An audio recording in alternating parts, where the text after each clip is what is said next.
إذا السلام عليكم ورحمة الله. مرحبا بكم إخواني الكرام في هذا الدرس الجديد. Donc, le cours du chapitre 3 de la dynamique du point matériel.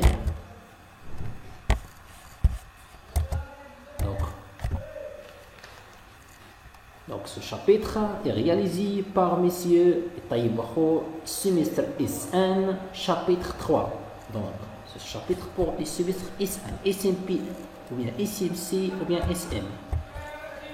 On va commencer par les lois de Newton. Il y a 3 lois de ce chapitre.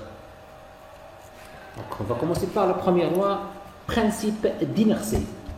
Donc, énoncé de ce loi. Donc, dans un référentiel galiléen, un système isolé est soit au repos, soit un mouvement rectiligne uniforme. Exemple. Donc, exemple, référentiel de Copernic. Donc, il y a 3 référentiels: référentiel de Copernic, référentiel géocentrique et référentiel terrestre. Donc, c'est quoi ça veut dire référentiel terrestre? Terrestre, ça veut dire dans ce référentiel lié. Cet référentiel est lié à la Terre. Son origine aussi est donc un point de la planète et ses axes sont fixes par rapport à elle. Donc c'est ça, c'est référentiel terrestre. Donc il y a aussi le référentiel héliocentrique, ça veut dire le soleil est le centre de ce référentiel. Il y a aussi le référentiel géocentrique. Donc dans ce référentiel, on suppose que la Terre est le centre. La deuxième loi, c'est la loi de principe fondamental de la dynamique. Donc, l'énoncé de cette loi: dans un référentiel galiléen, la somme vectorielle des forces extérieures qui s'exercent sur un point matériel est égale au produit du vecteur accélération et de la masse du point matériel.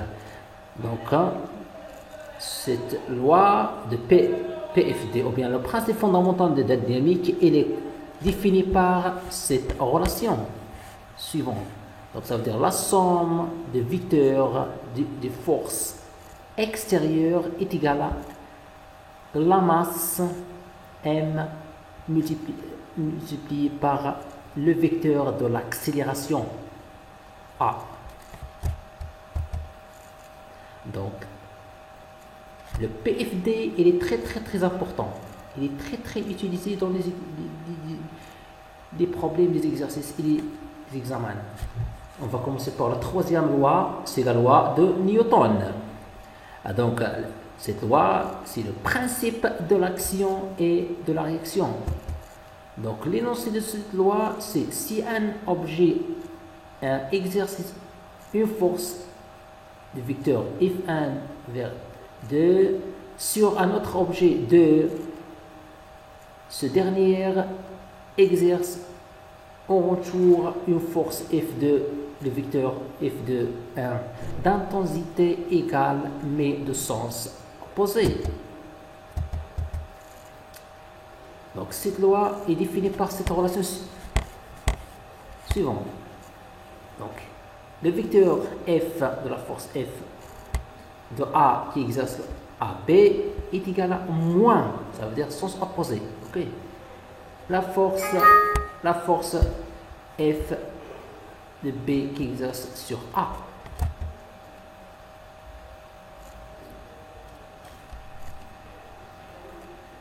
La relation entre la quantité de la matière, de mouvement et de l'accélération.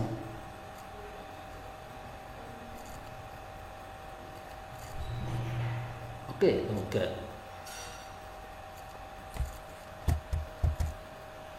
la quantité de mouvement. Donc, la quantité de mouvement est symbolisée par pi du point. Ça. Donc c'est ça, P, le vecteur P, c'est la quantité de mouvement au point M par rapport à la repère R est égal à M multiplié par le vecteur V du point M par rapport à R. Donc la relation entre l'accélération et la quantité de mouvement.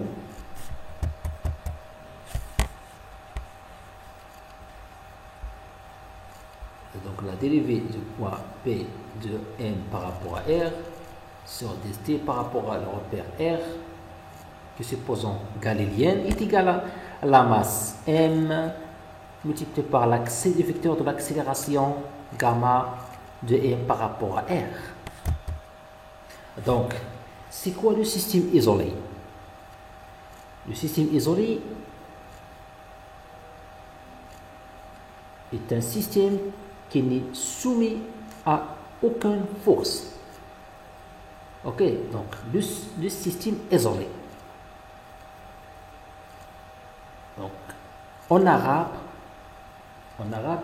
مجموعة معزولة. إذا ما هي مجموعة معزولة؟ مجموعة معزولة هي المجموعة التي لا تخضع لأي قوة en arabe. Donc, la référentielle galiléenne est aussi appelée référentielle d'inertie. Ok.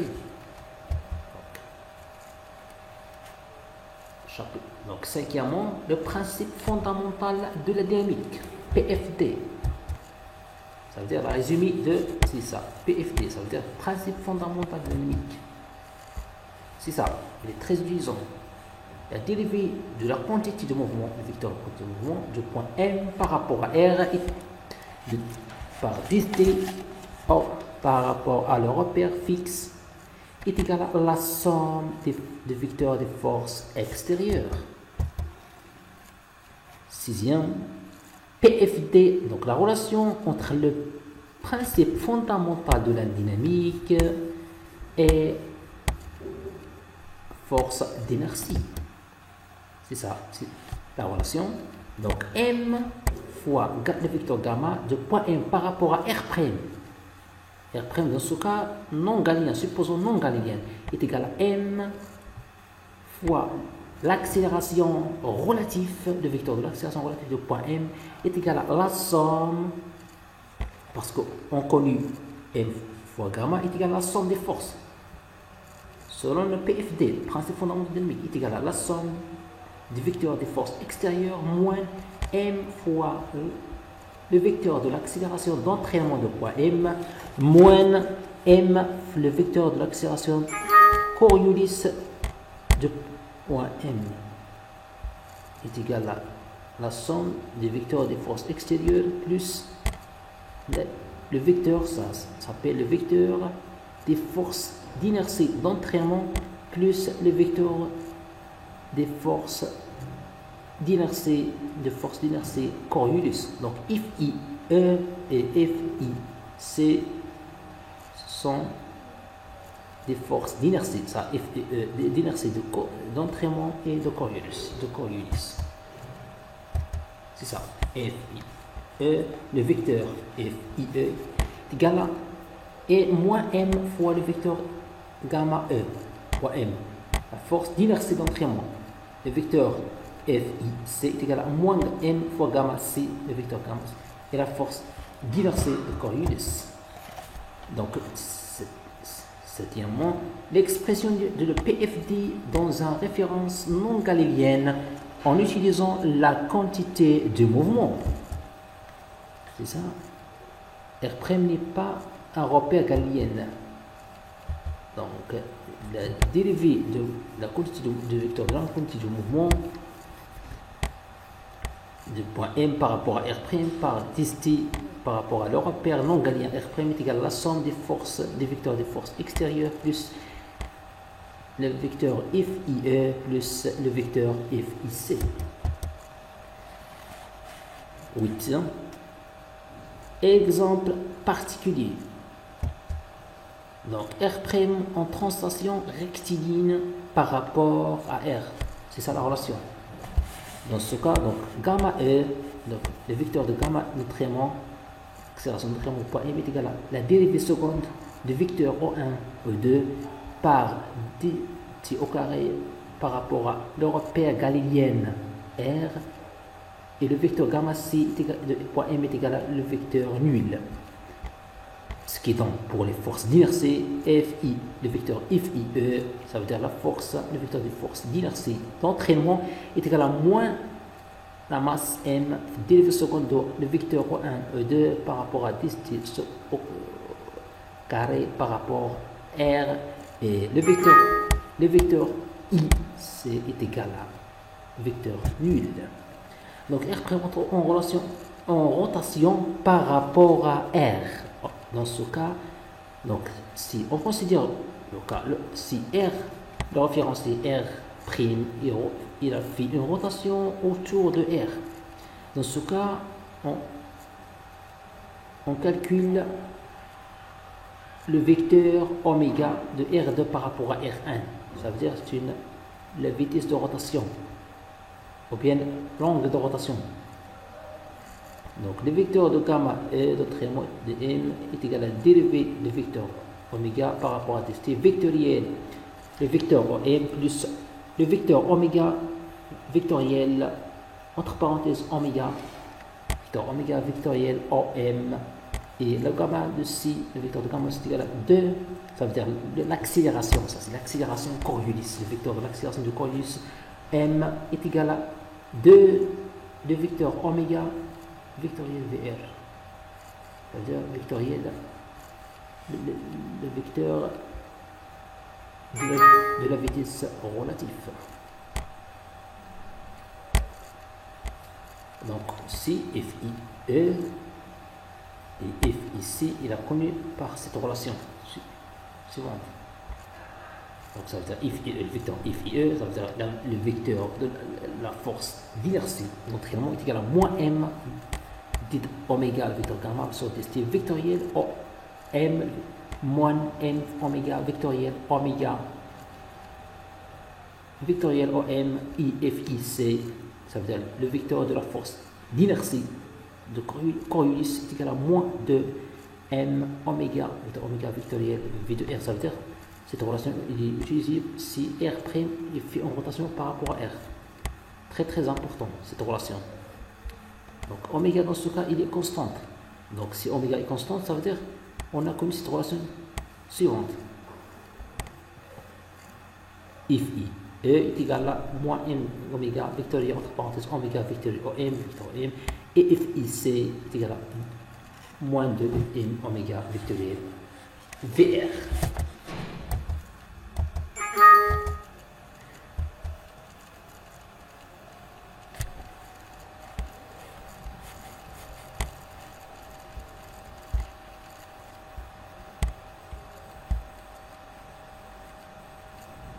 Donc le théorème du moment cinétique, chapitre 9. Moment cinétique par rapport à un point fixe. Donc sigma, le vecteur sigma 0 de point M par rapport à R s'appelle, ou bien appelé le moment cinétique par rapport d'un point M par rapport à R. Il est égal à, il est connu et défini par cette relation. Vecteur M vectoriel, la quantité du mouvement P, le vecteur P de point M par rapport à R est égal à le vecteur M vectoriel M, la masse M multiplié par V, le vecteur V de point M par rapport à R. Moment cinétique par rapport à un axe est là défini par cette relation. Le moment d'axe delta de point M par rapport à R est égal à le vecteur sigma 0, le moment cinétique de point M par rapport à R multiplié par le vecteur unitaire U, supposé delta. Supposé U, ça veut dire U delta, ça veut dire il est collinéaire avec l'axe delta. Le moment dynamique par rapport à un point fixe est la connu par cette relation. Gamma 0, le vecteur gamma 0 de point M par rapport à R, ça veut dire le moment dynamique est égal à la dérivée du moment cinétique. Le vecteur sigma 0 de point M par rapport à R sur dt est égal à OM, le vecteur M vectoriel M, le vecteur gamma de point M par rapport à R. on a fait la dérivée du moment cinétique. Donc si on fait des dérivées du moment cinétique, là, on fait cette relation suivante. Donc, le moment d'une force. Donc, il a défini le moment d'une force comme ça. Ce symbole. Il est symbolisé par cette symbole suivant. Donc, le moment d'une force F est égal à OM, le vecteur M vectoriel, le vecteur F. Donc, le moment d'une force par rapport à un axe fixe, delta. Donc, le moment d'une force F par rapport à delta est égal à le moment dynamique, le vecteur de moment dynamique, point F, le vecteur F multiplié par le vecteur unitaire U delta. Le théorème du moment cinétique dans la référence galiléenne. Donc l'énoncé dans la référence galiléenne. Le moment dynamique d'un point matériel M par rapport au point fixe O dans la référence galiléenne R est égal à le moment de résultante des forces extérieures exercées sur M définie par cette relation suivante. Le moment dynamique, le vecteur de moment dynamique pour M par rapport à R est égal à la dérivée de moment cinétique, le vecteur de moment cinétique pour M par rapport à R sur delta est égal à le vecteur de moment dynamique de la somme des forces du vecteur de force extérieure. Et il a connu par cette relation suivante.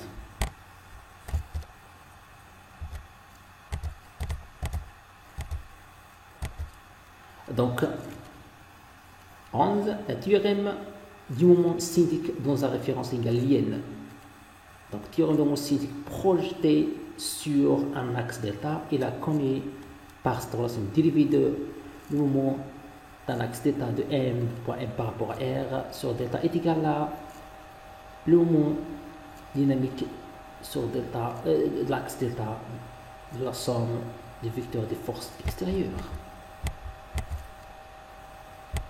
Donc, on a fini ce chapitre 3. Merci de votre attention et bonne chance.